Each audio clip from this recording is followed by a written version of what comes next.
Hello everyone. तो आज की हमारी वीडियो रहेगी कि आर्टिफिशियल इंटेलिजेंस एंड ईसीजी का आपस में क्या रिलेशन है। क्या जो एआई के टूल्स हैं वो ईसीजी डॉक्टर्स एंड ह्यूमन से बेटर इंटरप्रेट कर सकते हैं। तो दोस्तों, सबसे पहले जो एआई पावर्ड ईसीजी इंटरप्रिटेशन है उसके रिजल्ट्स आने वाले टाइम में और इवन अभी भी बहुत ज़्यादा प्रॉमिसिंग है। अरिथमियाज हो गया, एसटी सेगमेंट चेंजेस हो गए, क्यूटी प्रोलोंगेशन होगी एंड अदर ईसीजी एबनॉर्मेलिटीज़ को बहुत अच्छे से पिक करता है। इवन मायोकार्डियल हाइपरट्रॉफी को भी और लेफ्ट वेंट्रिकुलर सिस्टोलिक डिसफंक्शन को भी पिकअप कर लेता है। ठीक है, बहुत से टूल्स एआई के हमारे पास आ गए हैं। एंड लाइक इधर एक पावरफुल मेडिकल है, इसका भी आपको ऑनलाइन ऐप मिल जाएगी, प्ले स्टोर पे भी मिल जाएगी, पीएम कार्डियो करके। कार्डियो एआई टूल भी एक अच्छा टूल है। 6 जीपीटी भी है, यस चैट करके। चैट जीपीटी में भी अगर आप ईसीजी अपलोड करते हो उसके भी रिजल्ट्स अच्छे आते हैं। ऑल्दो अभी काफ़ी जो इंजीनियर्स हैं और एआई के जो भी यूज़र्स हैं वो ऐसी टेक्निक चाहते हैं जिसमें हमारे पास एक्यूरेट ईसीजी इंटरप्रिटेशन आए, और इस पे काफ़ी काम चला है। तो हम देखते हैं कि मैं आपको एआई का यूज़ क्यों बता रहा हूँ। देखो, एक मेरे पास एक ईसीजी आई किसी मेरे मतलब जान पहचान वाले की। तो उन्होंने कहीं पीएचसी में किसी मेडिकल ऑफिसर्स को दिखाया होगा कि मेरे को पाल्पिटेशन होती है। उसने ईसीजी प्रिस्क्राइब की, उसने ईसीजी कराई कहीं प्राइवेट में और उनको दिखाई। तो आप देखेंगे उनको ईसीजी में इस तरह की V1 में हल्की सी टी वेव में इन्वर्जन मिली, है ना। उनको ऐसा लगा कि टी वेव उल्टी है। तो डेफिनेटली हम जब भी T wave inversion and ST segment elevation देखते हैं किसी भी ईसीजी में, तो हम बोलते हैं यार कहीं एमआई तो नहीं है, कुछ गड़बड़ तो नहीं है।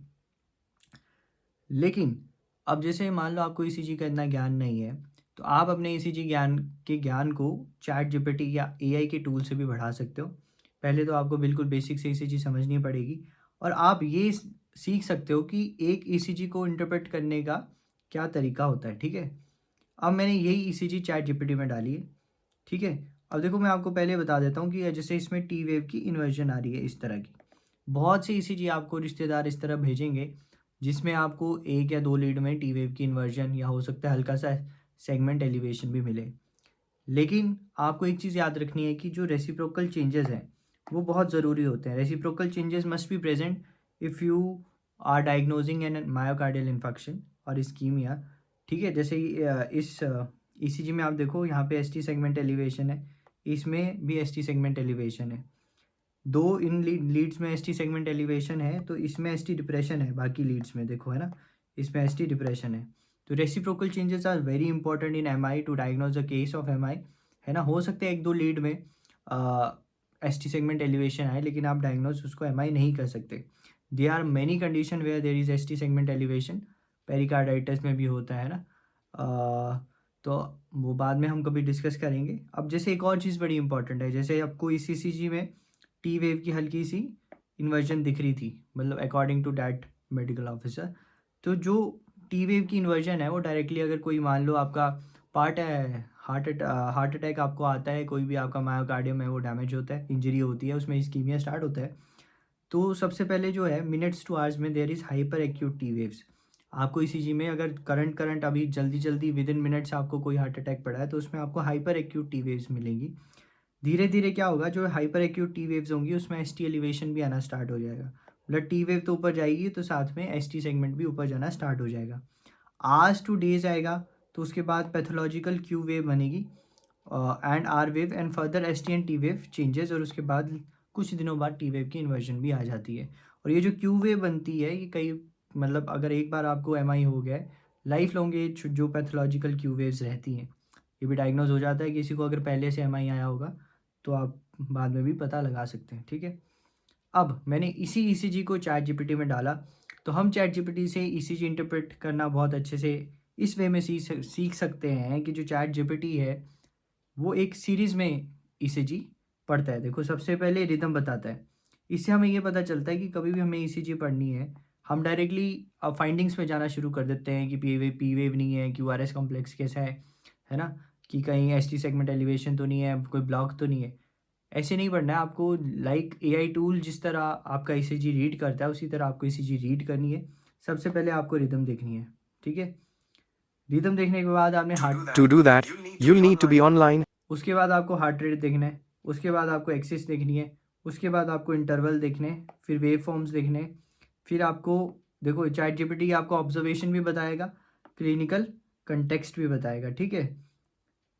अब ये ईसीजी था आपके, इस ईसीजी को देखो तो इसमें रिदम भी ठीक है ना, इसमें कोई आपको इन्वर्जन भी नहीं मिल रही है, क्यूआरएस कॉम्प्लेक्सेस भी ठीक है।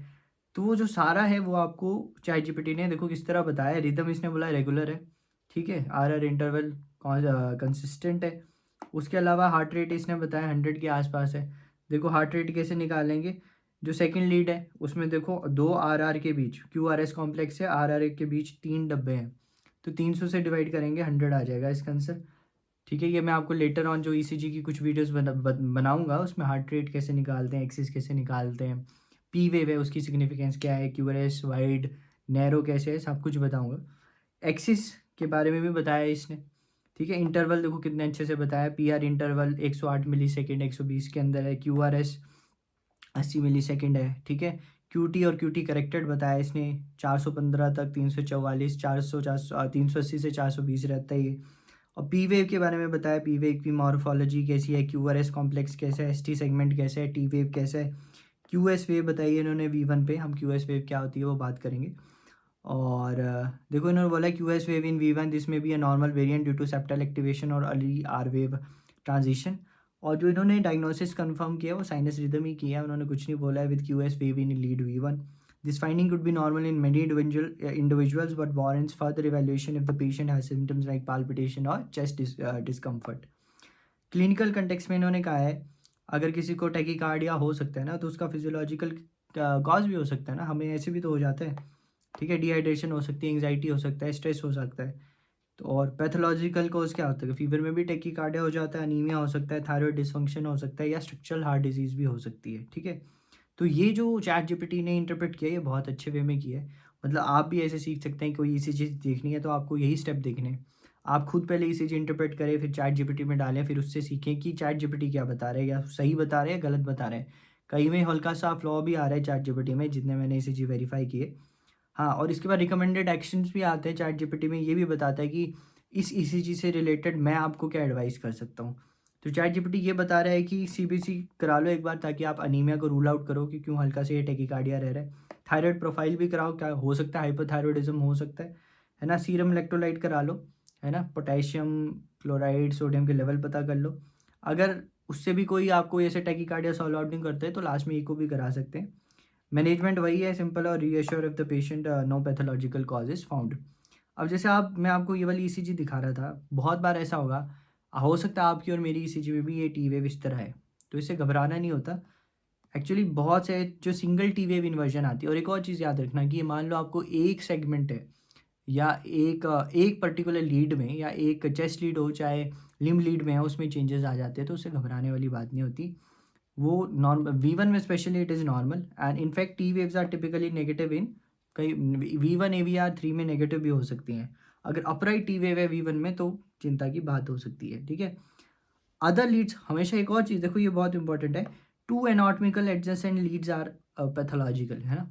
मान लो जो एनाटॉमिकल रिलेटेड है ना, लीड्स 2 3 है, ठीक है, या V1 V2 है, वो एक साथ है ना एनाटॉमिकली, ठीक है, तो उनमें दो टी वेव इन्वर्जन आ जाए साथ में, तो आपको थोड़ा डाउट हो सकता है यार इट मे बी एम आई ना, फिर आपने रेसिप्रोकल चेंजेस भी देखने हैं, ठीक है।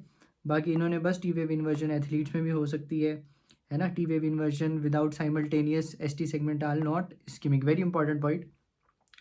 इन्होंने बोला है कि टी वेव इन्वर्जन हो रही है और S T segment deviation are not ischaemic, ठीक है। एस टी सेगमेंट की डेविएशन वही रेसिप्रोकल चेंजेस है, ओके। तो इस मतलब इस वीडियो से मैं आपको यही बताना चाहता था कि ईसीजी रीड करना बहुत इंपॉर्टेंट है। ईसीजी हो सकता है काफ़ी लोगों को नहीं आती ना, बट इसका फोबो ना मतलब फोमो ना रखें, और या फोबिया ना रखें ईसीजी का, और पढ़ें इसके बारे में, जितना पढ़ सकते हैं पढ़ें, क्योंकि अ, बहुत कुछ सीखोगे आप हर दिन, एक दिन में नहीं आएगा, मैं भी कुछ साल लग जाए, कुछ टाइम लग जाए, पर आप इसको सीखो, और मैं बहुत सी और वीडियोस डालूंगा ईसीजी पे। Thank you everyone.